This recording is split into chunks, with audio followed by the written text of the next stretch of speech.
সোমবার সকালে উত্তরবঙ্গে কাঞ্চনজঙ্ঘা এক্সপ্রেস ট্রেন দুর্ঘটনার বিভিন্ন ট্রেনের যাত্রাপথ পরিবর্তন এবং ট্রেন দেরি করে চলার ফলে ভোগান্তিতে পড়েছেন বহু মানুষ।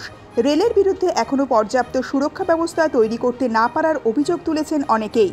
অন্যদিকে জাতীয় সড়ক কর্তৃপক্ষের অবহেলায় উত্তরবঙ্গ এবং দক্ষিণবঙ্গের মধ্যে যোগাযোগের অন্যতম প্রধান লাইফলাইন 34 নম্বর জাতীয় সড়ক মুর্শিদাবাদের সুতি 1 নম্বর ব্লকে আহিরন ব্রিজের ওপর বেশ কিছুটা অংশ বসে যাওয়ায় গত কয়েকদিন ধরে মুর্শিদাবাদ থেকে উত্তরবঙ্গমুখী লেনটি সম্পূর্ণ বন্ধ হয়ে রয়েছে।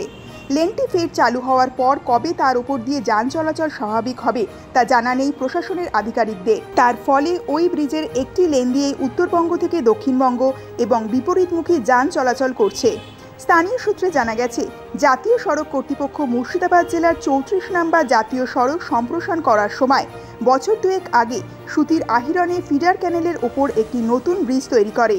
ফিডার ক্যানেলের ওপর 34 নম্বর জাতীয় সড়কের পুরনো ব্রিজটিও সংস্কার করা হয়। সেই সময় নতুন ব্রিজ চালু হয়ে যাওয়ার পর জাতীয় সড়কের সেই লেনটি দক্ষিণবঙ্গ থেকে উত্তরবঙ্গ যাওয়ার জন্য ব্যবহার করা হয় এবং পুরনো ব্রিজটি উত্তরবঙ্গ থেকে দক্ষিণবঙ্গমুখী যান চলাচলের কাজে ব্যবহৃত হয়। স্থানীয় সূত্রে জানা গেছে, গত প্রায় 5 দিন আগে হঠাৎই নতুন ব্রিজের মাঝামাঝি অংশে প্রায় 10 ফুট অংশ বসে গেছে। ঘটনাটি জাতীয় সড়ক কর্তৃপক্ষের নজরে আসতেই ফিডার ক্যানেলের ওপর অবস্থিত নতুন ব্রিজের লেনটি দিয়ে উত্তরবঙ্গমুখী সমস্ত যান চলাচল বন্ধ করে দেওয়া হয়।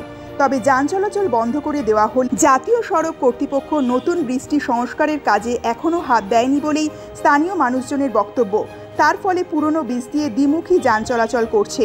এর ফলে ওই এলাকায় রোজ যানজটের সমস্যা তৈরি হচ্ছে। স্থানীয় মানুষদের নিজেদের গন্তব্যে পৌঁছাতে অনেক বেশি সময় লাগছে। এলাকাবাসীদের অভিযোগ, নিম্ন গুণমানের জিনিস দিয়ে নতুন ব্রিজটি তৈরি হওয়ার ফলেই তা চালু হওয়ার মাত্র 2 বছরের মধ্যেই সেটি বন্ধ করে দিতে বাধ্য হয়েছে জাতীয় সড়ক কর্তৃপক্ষ। তবে ইতিমধ্যেই আহিরন পুলিশ ফাঁড়ির তরফ থেকে পুরনো ব্রিজের ওপর প্লাস্টিকের ডিভাইডার বসানো হয়েছে যাতে ব্রিজের ওপর কোনো রকম দুর্ঘটনা না ঘটে। তৃণমূল পরিচালিত আহিরন গ্রাম পঞ্চায়েতের প্রধান সাবিনা বিবি বলেন, ফিডার ক্যানেলের ওপর নতুন ব্রিজের ওপর দিয়ে চলে যাওয়া 34 নম্বর জাতীয় সড়কের একটি লেন বন্ধ হয়ে থাকলেও সেটি কেন বন্ধ এবং কবে তার সংস্করণ শুরু হবে সে বিষয়ে জাতীয় সড়ক কর্তৃপক্ষ আমাদের কিছুই জানায়নি। তার ফলে ওই লেন দিয়ে ফের কবে যান চলাচল শুরু হবে আমার জানা নেই। প্রায় একই কথা জানিয়েছেন সুতি 1 নম্বর ব্লকের বিডিও অরূপ সাহা। তিনি বলেন, ব্রিজের ওপর একটি লেন বন্ধ করার আগে জাতীয় সড়ক কর্তৃপক্ষ আমাকে কিছুই জানায়নি। তবে গোটা বিষয়টি আমি খোঁজখবর নিয়ে দেখছি এবং প্রয়োজন মতো প্রশাসনিক পদক্ষেপ করা হবে।